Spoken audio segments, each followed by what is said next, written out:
그의 형들이 세겜에 가서 아버지의 양떼를 칠 때에 이스라엘이 요셉에게 이르되 내 형들이 세겜에서 양을 치지 아니하느냐 너를 그들에게로 보내리라. 요셉이 아버지에게 대답하되 내가 그리하겠나이다. 이스라엘이 그에게 이르되 가서 내 형들과 양떼가 다 잘 있는지를 보고 돌아와 내게 말하라 하고 그를 헤브론 골짜기에서 보내니 그가 세겜으로 가니라.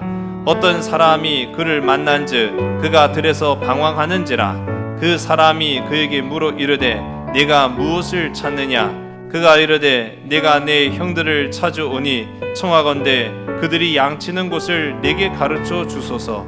그 사람이 이르되 그들이 여기서 떠났느니라. 내가 그들의 말을 들으니 도단으로 가자 하더라 하니라. 요셉이 그의 형들의 뒤를 따라 가서 도단에서 그들을 만나니라. 요셉이 그들에게 가까이 오기 전에 그들이 요셉을 멀리서 보고 죽이기를 꾀하여 서로 이르되 꿈꾸는 자가 오는도다. 자, 그를 죽여 한 구덩이에 던지고 우리가 말하기를 악한 짐승이 그를 잡아먹었다 하자. 그의 꿈이 어떻게 되는지를 우리가 볼 것이니라 하는지라. 르우벤이 듣고 요셉을 그들의 손에서 구원하려 하여 이르되 우리가 그의 생명은 해치지 말자. 르우벤이 또 그들에게 이르되 피를 흘리지 말라. 그를 광야 그 구덩이에 던지고 손을 그에게 대지 말라 하니 이는 그가 요셉을 그들의 손에서 구출하여 그의 아버지에게로 돌려보내려 함이었더라. 요셉이 형들에게 이르매 그의 형들이 요셉의 옷 곧 그가 입은 채색 옷을 벗기고 그를 잡아 구덩이에 던지니 그 구덩이는 빈 곳이라. 그 속에 물이 없었더라. 그들이 앉아 음식을 먹다가 눈을 들어 본즉 한 무리의 이스마엘 사람들이 길르앗에서 오는데 그 낙타들의 향품과 유향과 모략을 싣고 애굽으로 내려가는지라. 유다가 자기 형제에게 이르되 우리가 우리 동생을 죽이고 그의 피를 덮어둔들 무엇이 유익할까? 자, 그를 이스마엘 사람들에게 팔고 그에게 우리 손을 대지 말자. 그는 우리의 동생이요 우리의 혈육이니라 하매 그의 형제들이 청종하였더라. 그때 미디안 사람 상인들이 지나가고 있는지라. 형들이 요셉을 구덩이에서 끌어올리고 은 20에 그를 이스마엘 사람들에게 팔매 그 상인들이 요셉을 데리고 애굽으로 갔더라. 르우벤이 돌아와 구덩이에 이르러 본즉 거기 요셉이 없는지라. 옷을 찢고 아우들에게로 되돌아와서 이르되 아이가 없도다. 나는 어디로 갈까? 그들이 요셉의 옷을 가져다가 순념소를 죽여 그 옷을 피에 적시고 그의 채색 옷을 보내어 그의 아버지에게로 가지고 가서 이르기를 우리가 이것을 발견하였으니 아버지 아들의 옷인가 보소서 하매 아버지가 그것을 알아보고 이르되 내 아들의 옷이라. 악한 짐승이 그를 잡아먹었도다. 요셉이 분명히 찢겼도다 하고 자기 옷을 찢고 굵은 배로 허리를 묶고 오래도록 그의 아들을 위하여 애통하니 그의 모든 자녀가 위로하되 그가 그 위로를 받지 아니하여 이르되 내가 슬퍼하며 스올로 내려가 아들에게로 가리라 하고 그의 아버지가 그를 위하여 울었더라. 그 미디안 사람들은 그를 애굽에서 바로의 신하 친위대장 보디발에게 팔았더라. 아멘. 고난 또한 우리의 삶 속에 하나님의 계획이 일부라는 사실 인정하십니까? 뭐 지금 당장 답은 안 하셔도 상관은 없어요. 근데 우리의 삶 속에 또는 우리가 지금까지 함께 나눈 말씀 거의 대부분이 사실은요 고난과 관련된 이야기였습니다. 이 고난의 이야기들을 우리가 함께 나누면서 고난의 참 다양한 정의, 참 다양한 의미들을 우리가 살펴봤어요. 고난은 단순히 고난으로 끝나지 않는다라는 사실도 우리가 함께 살펴봤습니다. 그리고 성경 가운데 특별히 이 성경 속에 나타나는 인물들이 어떻게 그 닥쳐온 고난에 대처하고 어떻게 극복해 나아갔는지를 우리가 지금까지 살펴온 겁니다. 즉 내려지는 결론이라고 한다면 그 모든 인생의 고난은 하나님이 해결하셨는 줄로 믿으시기 바랍니다.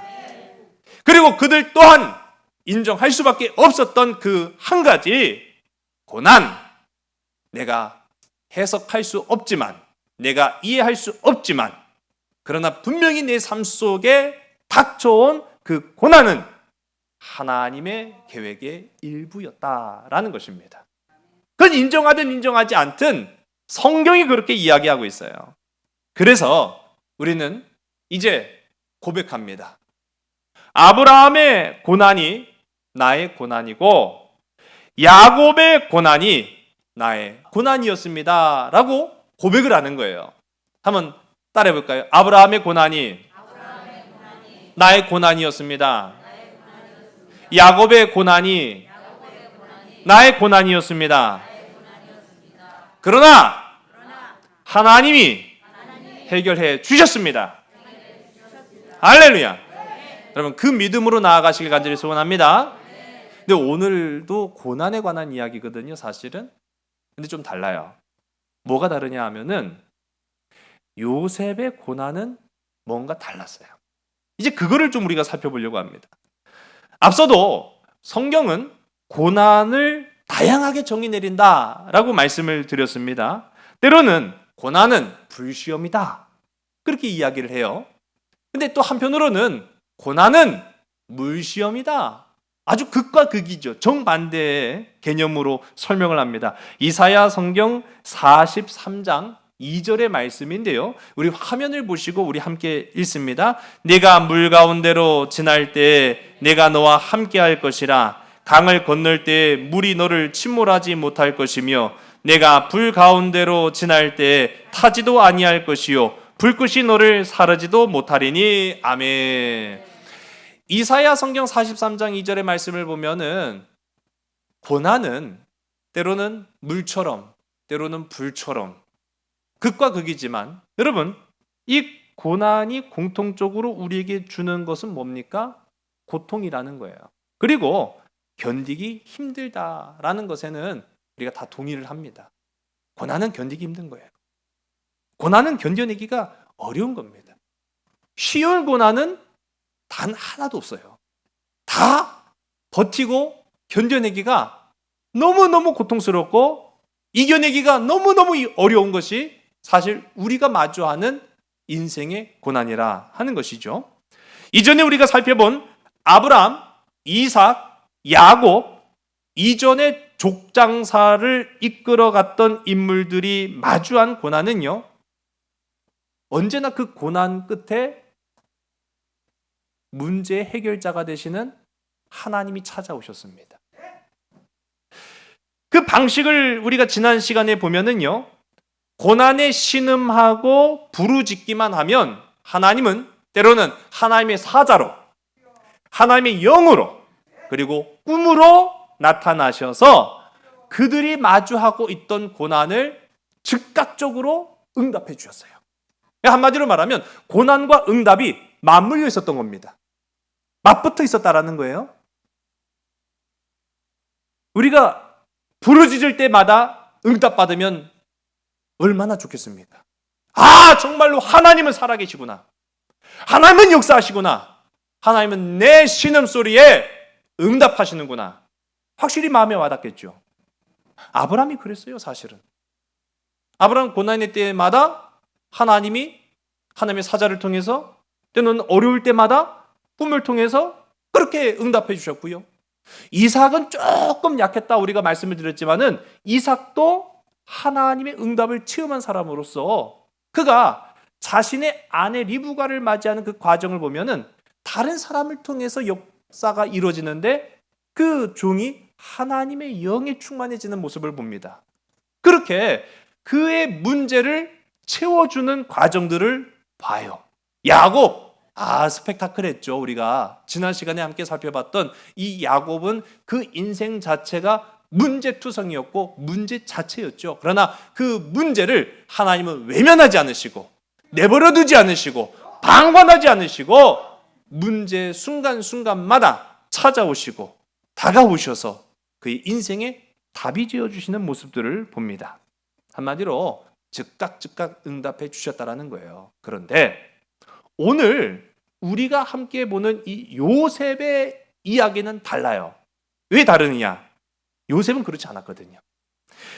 요셉에게는요, 요셉이 먼저 구하지도 않았는데 뭐가 나타나요? 꿈이 나타났죠. 꿈. 요셉이 꿈을 꿉니다. 요셉이 꿈을 꾸는데요, 참 재밌는 거는 요셉이 먼저 요청하지 않았다라는 거예요. 그리고 요셉에게는 지금 그가 나이 17살이 되기까지 인생에 어떠한 굴곡이 없었다는 거예요. 그냥 마냥 아버지의 사랑을 받았어요. 그는 힘든 게 없었어요. 고난이 없었어요. 고통이 없었어요. 근데 먼저 하나님이 꿈을 보이셨어요. 그리고 난 이후에 그야말로 그 인생은요, 끊임없이 추락합니다. 오늘 우리가 함께 읽은 말씀 가운데 나타나지만 끊임없는 고난과 고통 속으로 추락하고 있는데, 정작 그가 고난의 한가운데 있을 때 하나님이 나타나지 않으시는 거예요. 하나님이 응답을 주시지 않는 거예요. 한마디로 이전에 아브라함, 이삭, 야곱의 때까지는 고난이 오면 응답이 즉각 이루어졌는데, 이 요셉은 고난이 찾아오고 하나님의 응답이 이루어지기까지의 공백이 있었던 거예요. 근데 그 공백이 너무 컸어요. 이 또한 우리가 고난이라고 말할 수 있습니다. 내가 갈급한 어떠한 문제가 있습니다. 금전적인 해결을 구합니다. 건강의 해결을 구합니다. 신앙적인 갈급함을 구합니다. 가정의 문제, 직장의 문제, 여러 가지 다양한 고난과 아픔을 하나님 앞에 구합니다. 그런데요, 우리는 확신합니다. 하나님은 응답하시는 하나님이시다. 할렐루야. 근데 만일 내가 구하는 것과 하나님의 응답 사이에 그 공백이 엄청나게 깊고 넓다면 여러분 어떻게 하시겠습니까? 어떻게 견뎌내시겠습니까? 그 문제를 지금 보는 거예요. 지금 요셉의 입장이라고 한다면요, 이거는 말할 수 없는 아픔이죠. 문제는 즉각 해결받아야 제맛 아닙니까? 그런데 문제를 지금 해결받는 데에 있어서 시일이 너무 많이 걸린다는 거예요. 어떻게 풀어야 될까? 오늘 이 말씀 속에 나타나는 요셉의 이야기를 통해서 저와 여러분의 이 긴 고난의 문제를 해결받는 저와 여러분 되기를 주의 간절히 소원합니다. 아브라함의 이야기는 나의 이야기고요, 이삭의 이야기도 나의 이야기고요, 야곱, 이스라엘의 이야기도 나의 이야기이지만 오늘 이 말씀 속에 나타나는 요셉의 이야기도 나의 이야기다라는 사실을 인정하는 여러분 되시기 바랍니다. 오늘 우리 함께 읽은 말씀 12절과 13절의 말씀을 보겠습니다. 시작. 그의 형들이 세겜에 가서 아버지의 양떼를 칠 때 이스라엘이 요셉에게 이르되 네 형들이 세겜에서 양을 치지 아니하느냐 너를 그들에게로 보내리라. 요셉이 아버지에게 대답하되 내가 그리하겠나이다. 아멘. 세겜에 양떼를 치러 가요. 그 형제들 중에 10명이죠. 요셉과 베냐민을 제한 나머지 10명의 형제들이 세겜으로 양을 치러 갑니다. 근데 이제 아버지가 시일이 조금 지난 이후에 요셉을 불러서 아들아, 네가 그래도 형들이 있는 곳에 좀 한번 다녀와라. 가 있으란 얘기가 아니었죠. 오늘 우리가 함께 읽은 말씀 보면은 갔다가 보고 오라고 말하고 있어요. 자, 이 부분도 제가 좀 이따 살펴보겠습니다만은 왜 요셉을 보냈습니까? 걱정돼서 보낸 거예요. 지금 이들이 양을 치러 간 곳은 세겜 땅입니다. 세겜이라는 곳은요, 지금 야곱 일행이 머물고 있는 브엘세바에서부터는 대략 한 80km 떨어진 곳입니다. 적지 않은 곳이죠. 그 먼 곳에 양을 치러 갔는데 이곳 세겜이라는 곳이 우리 지난 시간에도 함께 살펴봤지만은 세겜 땅에서 불미스러운 사건이 있었어요. 그래서 그 불미스러운 자신의 동생 디나로 인한 불미스러운 사건 때문에 거기에서 분쟁이 일어났고 많은 사륙이 벌어진 땅이었습니다. 그래서 혹 하나님은 막으셨지만 세겜 땅 사람들이 자기 아들들을 해코지하지는 않을까 염려돼서 세겜 땅에 간 그 아들들이 소식이 없거든요. 돌아오지 않고 있어요. 그러니까 그 아들 요셉을 보냅니다. 자, 근데 여기서도 우리가 한 가지 살펴볼 것이 있어요. 요셉을 왜 처음부터 한 번 했을까요? 왜 처음부터 한 번 했을까요? 그렇죠. 그거예요. 요셉을 사랑하니까요. 그 위험한 데를 어떻게 보내요? 그럼 다른 자식들은 안 사랑했을까요? 물론 사랑은 했겠죠. 그러나 누구보단 덜 사랑했어요? 그렇죠. 요셉보단 좀 덜 사랑했다는 거예요. 참 안타까워요. 그리고 오늘 우리가 함께 읽은 말씀 가운데도 보면은 요셉을 야 너도 가갖고 형들 좀 보탬이 되고 다 일이 끝마친 이후에 돌아와라. 그게 아니었죠. 보고 와라. 보고 와서 나한테 보고 좀 해라. 아니 형들은 정말 힘들게 일하고 있는데 요셉은 그냥 가서 보고만 돌아오라고 하는 거예요. 이 또한 이 야곱의 이스라엘의 약간은 좀 어긋난 사랑이죠. 편애. 우리 지난 시간에도 우리가 함께 이 편애가 결코 아름다운 사랑일 수 없는 그런 모습들을 발견합니다. 그리고 보았습니다. 그 당사자가 누구예요? 바로 야곱이었잖아요. 야곱 자신이 그 편애에 따른 책임을 져야만 했던 인생을 살았음에도 불구하고 또 그 자식 요셉이를 너무너무 사랑했다는 것이죠. 이 편애가 가져올 재앙을 알지 못했다라는 겁니다. 우리 14절의 말씀을 우리 함께 보겠습니다. 시작. 이스라엘이 그에게 이르되 가서 내 형들과 양떼가 다 잘 있는지를 보고 돌아와 내게 말하라 하고 그를 헤브론 골짜기에서 보내니 그가 세겜으로 가니라. 아멘. 자, 이제 세겜으로 요셉이 떠납니다. 오늘 본문의 말씀은요 두 부분으로 나누게 돼요. 전반부와 후반부로 나누게 되는데 이 전반부는 요셉의 형들이 요셉을 죽이려고 모의하는 부분을 전반부로 나누고 이 후반부는 그 요셉이 애굽으로 팔려가는 장면을 후반부로 나누는데 오늘은 우리가 전반부에 좀 더 집중을 해서 우리 말씀을 좀 보도록 합니다. 자, 15절서부터 17절까지의 말씀을 우리 성경을 우리 화면을 함께 보겠습니다. 시작. 어떤 사람이 그를 만난즉 그가 들에서 방황하는지라 그 사람이 그에게 이르되 네가 무엇을 찾느냐 그가 이르되 내가 내 형들을 찾아오니 청하건대 그들이 양치는 곳을 내게 가르쳐 주소서. 그 사람이 이르되 그들이 여기서 떠났느니라. 내가 그들의 말을 들으니 도단으로 가자 하더라 하니라. 요셉이 그의 형들의 뒤를 따라가서 도단에서 그들을 만나니라. 아멘. 형들을 찾는 이 과정에 약간의 다소 어려움을 성경이 말하고 있어요. 그런데 세겜까지만 하더라도 그 거리가 대략 80km가 된다고 했죠. 어떻게 가야 될까요? 걸어갑니다. 뭐 차 타고 가는 것도 아니고 버스 타고 가는 것도 아니고 걸어가야만 했습니다. 그래 걸어갔는데 정작 중요한 거는 세겜에 가서 보니까 형들이 안 보이는 거예요. 오늘 말씀에도 방황했다. 그게 두루 찾았던 거예요. 여기 가도 없고 저기 가도 없고. 그러다가 그곳 사람을 만났는데 야, 너 왜 그렇게 헤매고 있냐? 우리 형들을 좀 찾는데 여기서 양을 먹이기로 했거든요. 우리 형들이 야곱의 이 이스라엘의 아들들입니다. 그러니 안 거예요. 그래? 야, 그 사람들 갔어. 어디로 갔어요? 자, 도단으로 간다고 하던데 그 도단까지 갑니다. 근데 이 세겜에서 도단까지의 거리도 또 한 20km가 돼요. 그러니까 이 요셉은 도합 100km, 아주 어떻게 보면 17살 나이로는 꽤 긴 거리를 이동을 해요. 그렇게 가야만 했던 이 형들의 자리. 근데 여러분, 이 말씀 가운데 보면은 요셉이 불평해요, 안 해요? 안 했다는 거예요. 아마 저 같으면은 분명히 세겜 가문 있다고 했는데 없어요. 도대체 어디 있는 거야? 막 화내고 짜증내고 욕했을지도 몰라요. 근데 성경 그 어디에도 요셉이 형들을 못 찾아서 불평했다거나 원망했다는 그런 장면이 등장하지 않습니다. 그러니까 순종했다라는 걸 의미하는 거죠.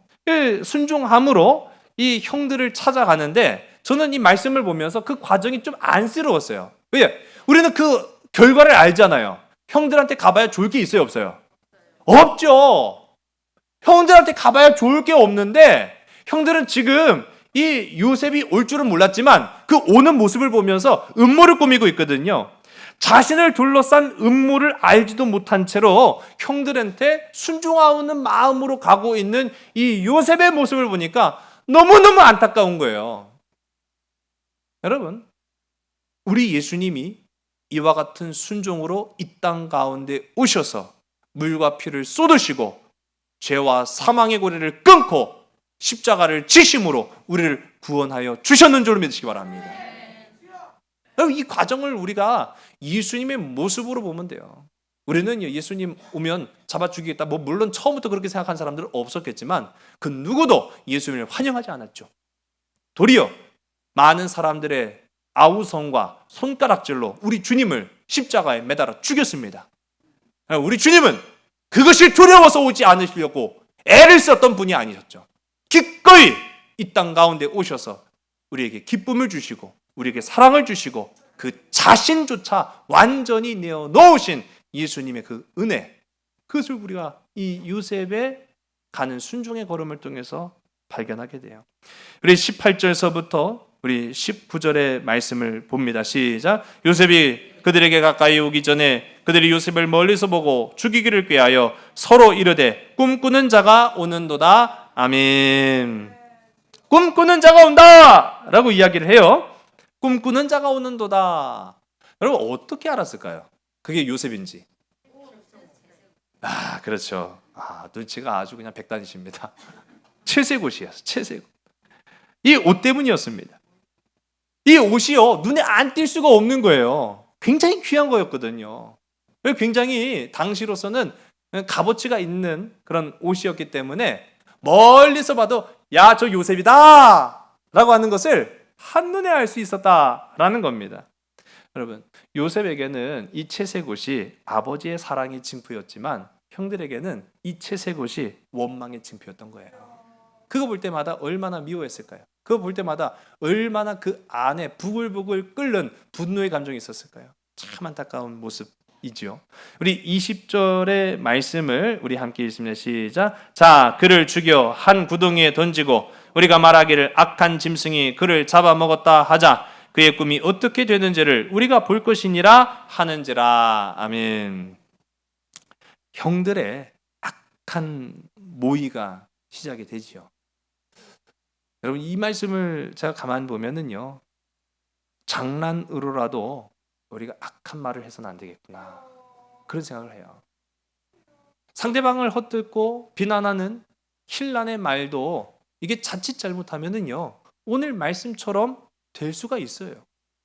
때로는 사람들이 처음에는 아주 아무것도 아닌 것인 양, 별것 아닌 것처럼 가볍게 그렇게 시작을 했다가 그것이 비난이 되고 그것이 심지어는 그 사람에게 비수가 되는 경우들을 종종 봅니다. 여러분, 이후에 우리가 이 말씀을 쭉 살펴보게 되면은 루벤과 유다가 말려요. 그들의 그 악한 모의를 이제 말리는 것으로 보아서 누가 주도했을까? 이 악한 모의의 주동자들은 누구였겠습니까? 네, 빌하와 실바의 아들들이었다라는 걸 우리가 추측해 볼 수가 있는 거죠. 그건 왜 그럴까요? 뿌린 대로 거둔 것이기 때문입니다. 우리 이전의 말씀 보면은 그 요셉이 자기 위로 10명의 형들이 있었어요. 그런데 뭐만 했다 하면 그냥 아버지한테 가서 이르고 고자질하고 그냥 자기 혼자 막 사랑 독차지 다 받고. 그런데 유독 누구의 아들들을 그렇게 했다라고 성경이 말하고 있어요? 비라와 실바의 아들들. 그게 뿌렸었기 때문에 그것을 이제 요셉이 어떻게 보면은 고스란히 받는 거죠. 악은 악으로 돌아옵니다. 그러나 반대로 선은 선을 낳는 줄로 믿으신 여러분 되시기 바랍니다. 로마서 12장 17절의 말씀을 우리 화면을 보고 함께 읽습니다. 시작. 아무에게도 악을 악으로 갚지 말고 모든 사람 앞에서 선한 일을 도모하라. 아멘. 아무쪼록 우리의 삶 속에 선한 일을 도모할 수 있는, 그래서 한마디 난 아무런 생각도 없이 그냥 아무 악감정 없어 그렇게 해서 내뱉는 말도 비수가 될 수 있다고 말씀드렸잖아요. 선한 말은요 쉽게 나오지 않습니다. 악한 말은요 아주 쉽게 나와요. 어떨 때 나온 줄 아세요? 아무 생각 없을 때 나와요. 악한 말은 아무 생각 없을 때 나와요. 근데 그 사람에게 큰 상처가 됩니다. 선한 말은요, 이렇게 하면 저 사람이 위로를 받을까, 이렇게 하면 저 사람이 좀 괜찮아질까, 이렇게 하면 좀 저 사람의 기분이 좀 나아질까, 그건 쉽게 나오지 않더라고요. 근데 어쨌든 고민 끝에 한마디를 하는데 위로를 받는 사람 입장에서는요, 그가 얼마나 고민하고 한 말인지를 알기에 그 말보다 그 속에 담겨진 100가지의 감정으로 이 은혜를 받고 감동을 받는 줄로 믿으시기 바랍니다. 여러분, 생각을 많이 하면은요, 선한 말이 나와요. 아무 생각이 없으면 악한 말이 나올 수밖에 없더라고요. 하나님의 마음을 품고 선하고 아름다운 말을 이루어 나가는 저와 여러분 되기를 주의 이름으로 간절히 소원합니다. 그럼 왜 이렇게 악한 계획을 그들이 하였을까? 라고 생각해 보면은 바로 꿈꾸는 자, 이 요셉의 별명이죠.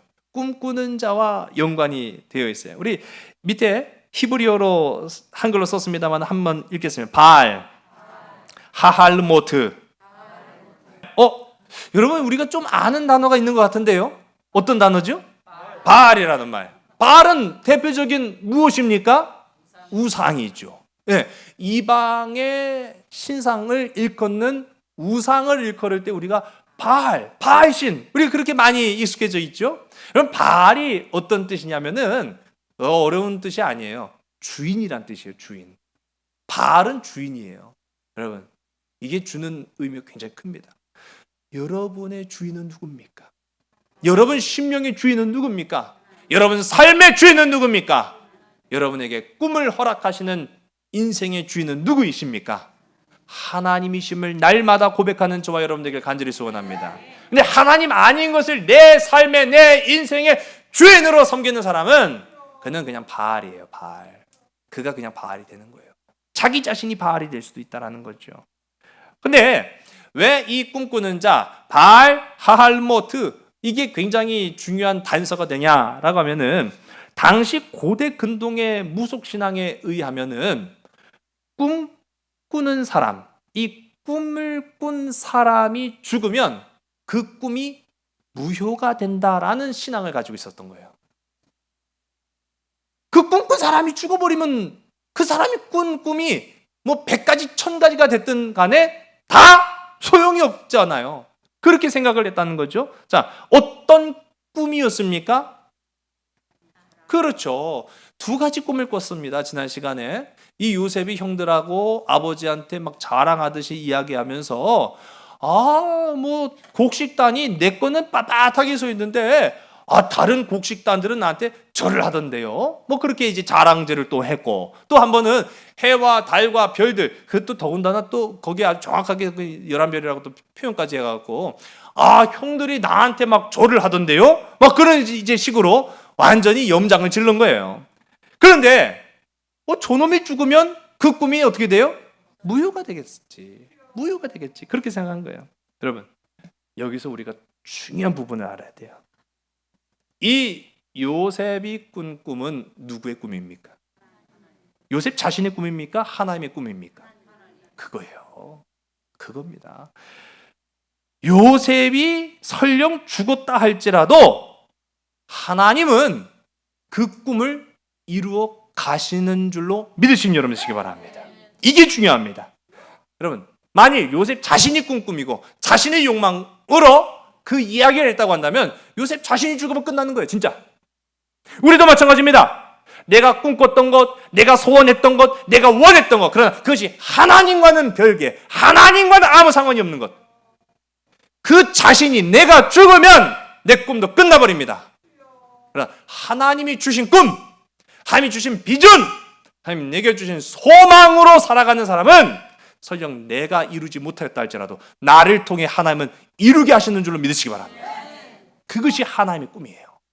지금 이들은 착각하고 있었던 거예요. 꿈꾸는 자를 죽여버리면 걔 꿈도 없어질 거 아니야. 그럼 한번 죽여보자.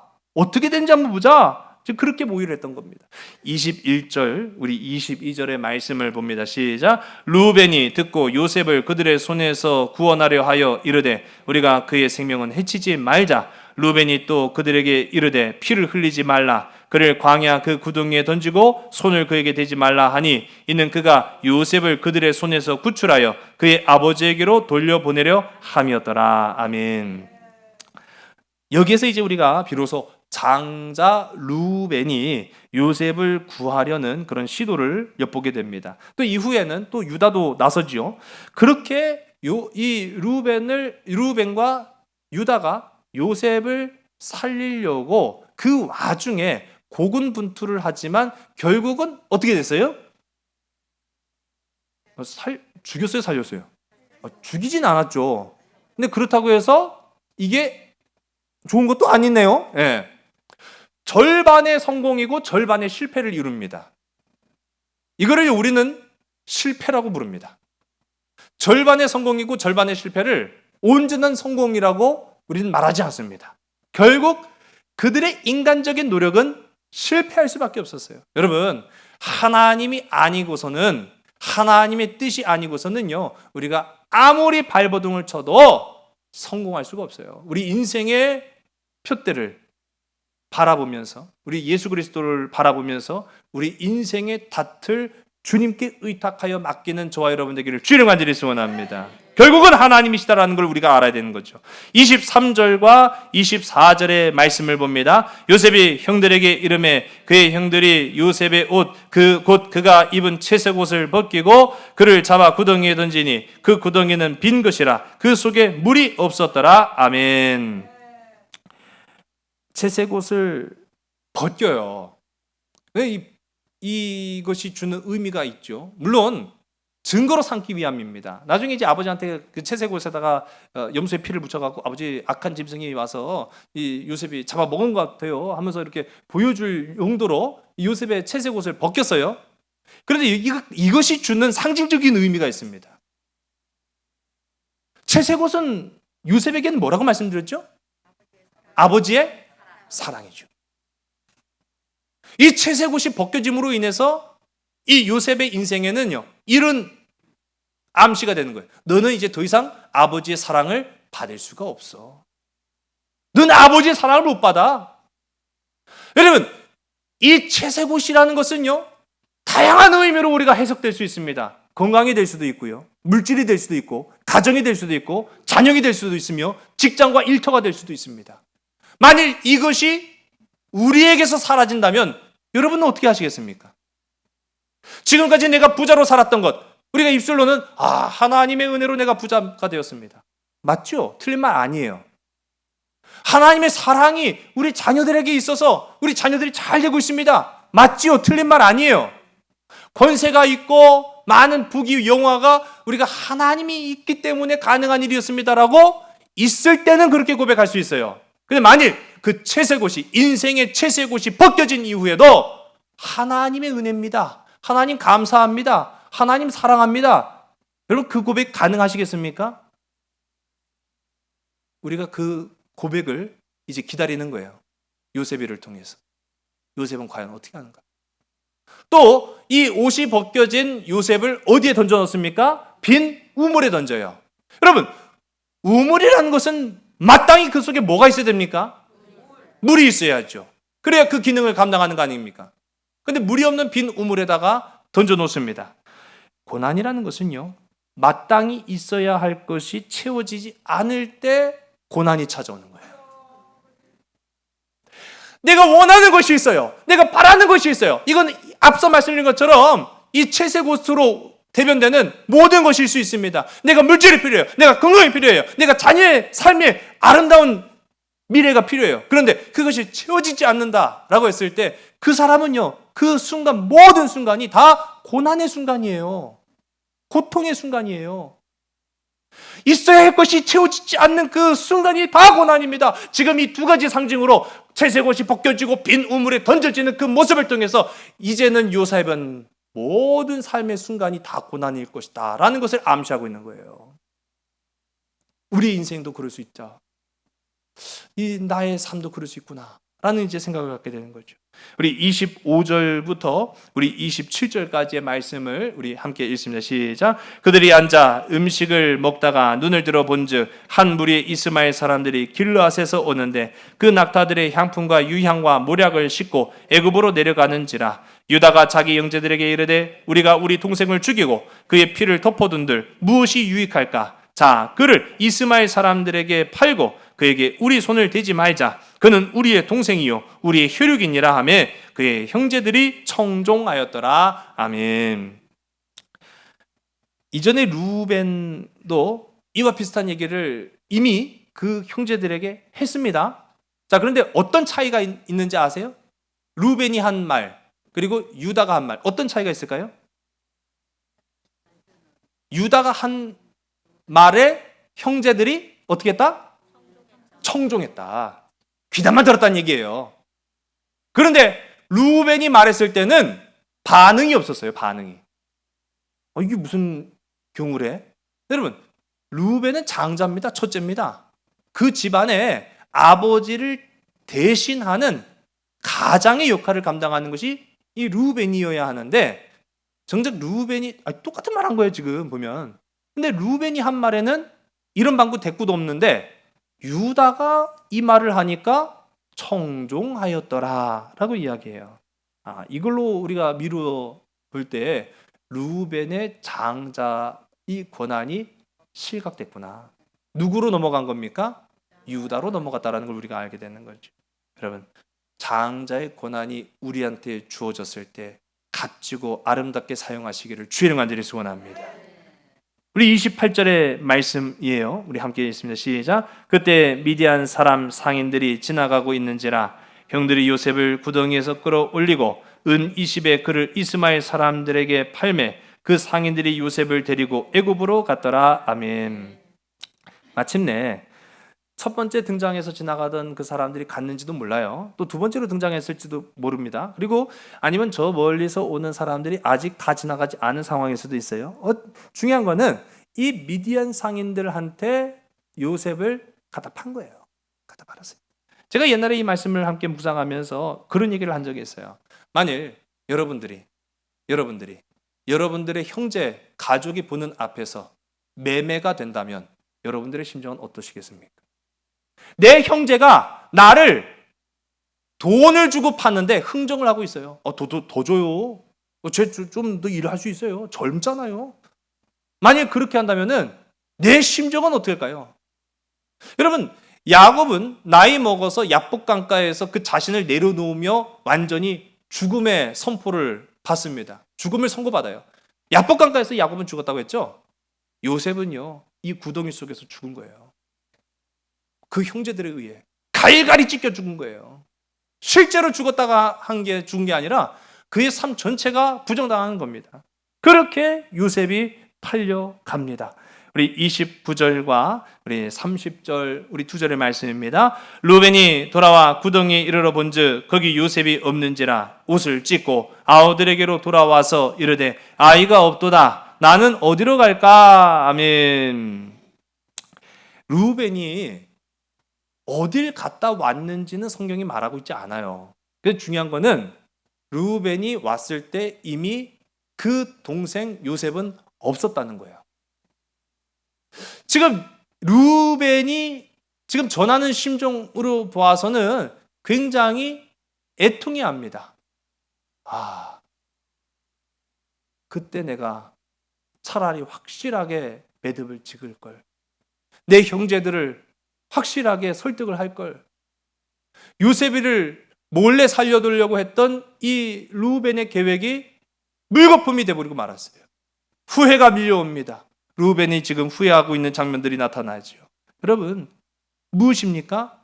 장자로서의 자신의 역할을 제대로 발휘하지 못했어요. 왜 중요한 순간에, 왜 그 결정적인 순간에 그 자리에 없었는가? 이게 굉장히 큰 물음이 됩니다. 여러분, 우리에게도 마찬가지예요. 우리는 사실 하나님의 은혜를 먼저 받은 자들로서 어쩌면 우리가 르우벤일 수도 있어요. 그렇다고 한다면 우리는요, 사명자입니다. 사명자는 어떤 사람이 사명자냐? 결정적인 순간에 그 위기를 외면하지 않고 모른 척하지 않고 그 자리를 이탈하지 않는 자가 사명자인 줄로 믿으시기 바랍니다.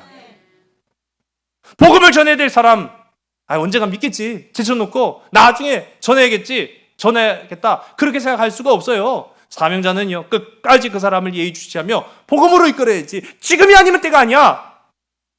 그 자리를 벗어나지 말아야 됩니다.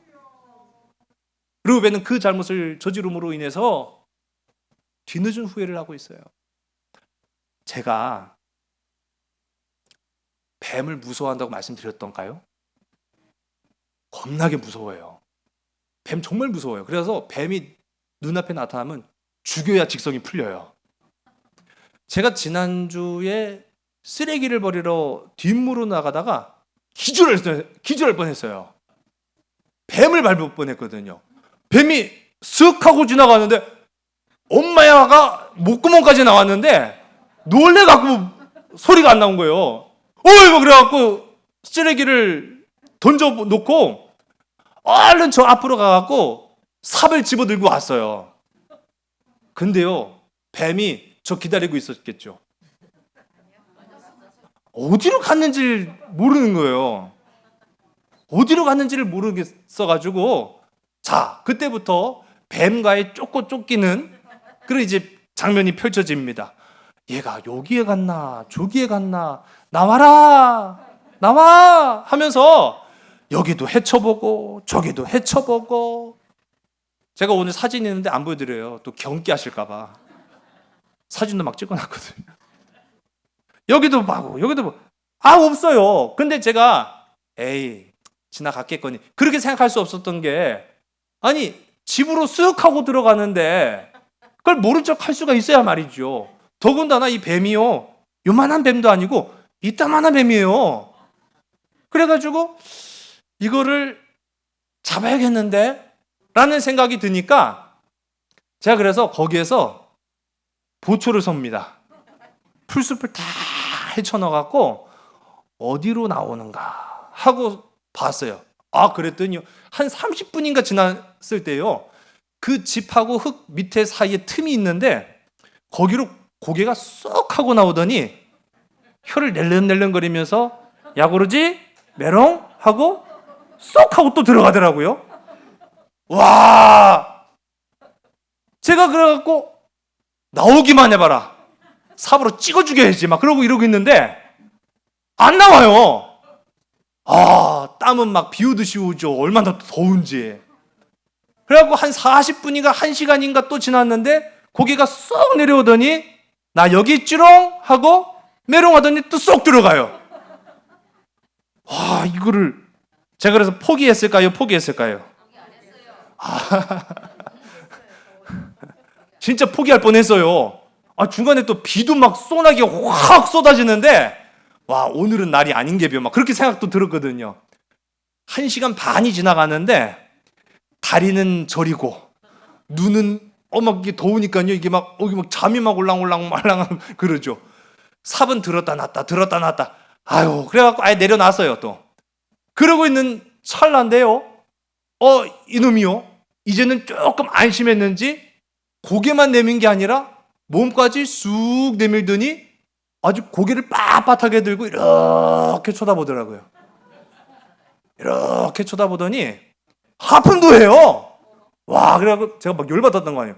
나는 얘 때문에 지금 1시간 반을 지금 여기서 지금 땡볕에 보충근무 서고 있는데 이놈이 입을 벌리더니 하품까지 하니까 얼마나 열받든지 조금만 더 나와. 네가 이기나 내가 이기나 한번 해보자. 그래가지고요, 조금 더 나오는 그 찰나에 제가 군대 다녀온 이래로 가장 큰 기합 소리로 삽을 내리 찍어서 운명을 달리시켰습니다. 근데 제가요 보니까 아이고, 어찌나 이놈이 저랑 신경전을 펼치든지요. 여러분, 고난은요 우리를요 엄청나게 고통스럽게 만드는데 이 고난의 인내는 이루 말할 수가 없어요.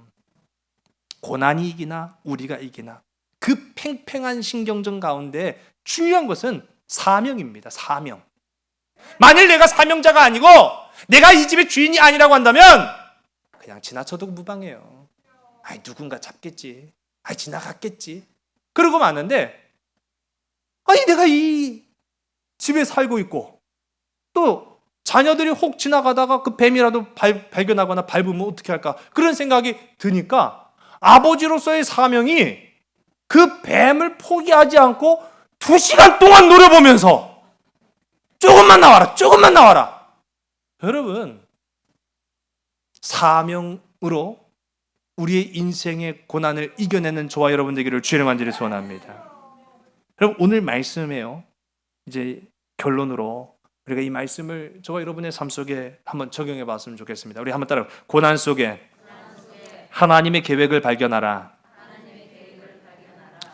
여러분, 요셉의 고난이 다른 이유는 앞서도 말씀인 것처럼 하나님의 응답이 없었습니다. 하나님의 응답이 없었기 때문에 이 요셉의 고난이 달라요. 오늘 본문 가운데 아버지 야곱에게 그리고 또 그 세겜 땅에서 만난 사람에게 대답한 이 요셉의 말 말고는 정작 고난을 당할 때에 요셉이 뭐라고 말했는지 성경이 언급하고 있어요, 없어요? 요셉이 그 구덩이 속에 빠졌을 때 뭐라고 기도했는지 성경이 말하고 있어요, 없어요? 안 했죠? 아니에요. 여러분 같으면 안 했겠어요? 했어요.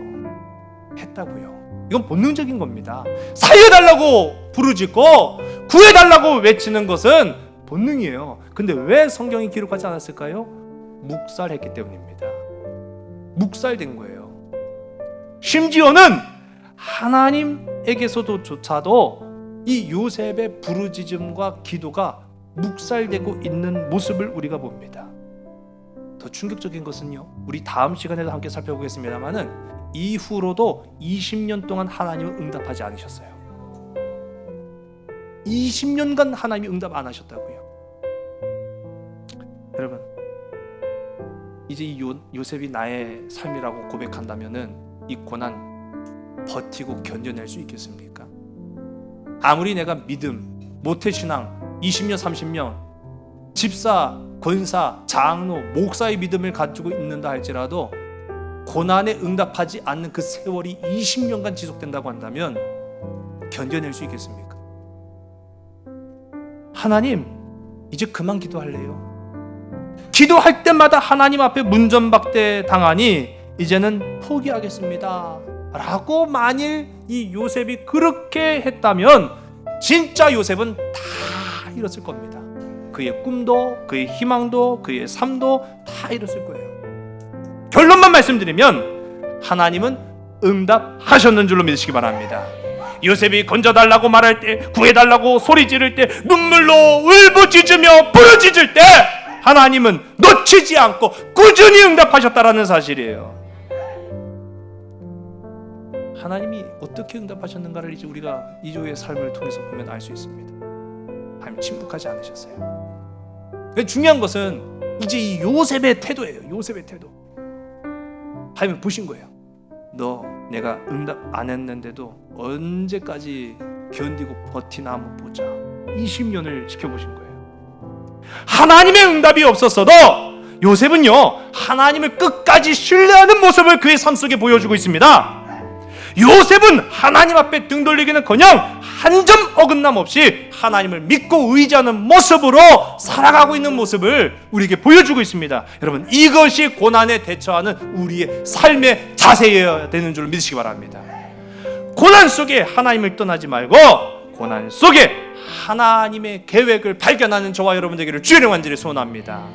그래서 내 인생의 고난도 하나님의 계획의 일부다라는 것을 인정할 때 우리는 요셉의 그 놀라운 은혜와 축복을 최후에 마침내는 누리게 된다는 것이죠. 오늘 저와 여러분의 삶 속에 혹 이 고난 가운데 응답이 없을지라도 끝까지 주님을 신뢰함으로 참고 기도하고 기다릴 수 있는 저와 여러분 다 되기를 주의 이름으로 간절히 소원합니다. 기도하시겠습니다. 하나님, 고난 속에도 우리의 걸음은 여전히 주님께로 향하는 자 되게 하여 주시옵소서. 아픔 속에도 우리의 마음은 여전히 세상이 아닌 나를 구원하시고 나를 살리시는 하나님의 나라를 향할 수 있는 우리 모든 삼손 가족들이 다 될 수 있도록 인도하여 주시옵소서. 말씀이 우리 안에 있음으로 인해서 끝까지 참고 견디며 기다릴 수 있는 힘과 담대함, 용맹과 믿음을 우리에게 더하여 주시옵소서. 모든 것이 주께 온전히 의탁하오며 참사랑 되시는 예수 그리스도의 이름으로 감사하며 간절히 기도드렸사옵나이다. 아멘.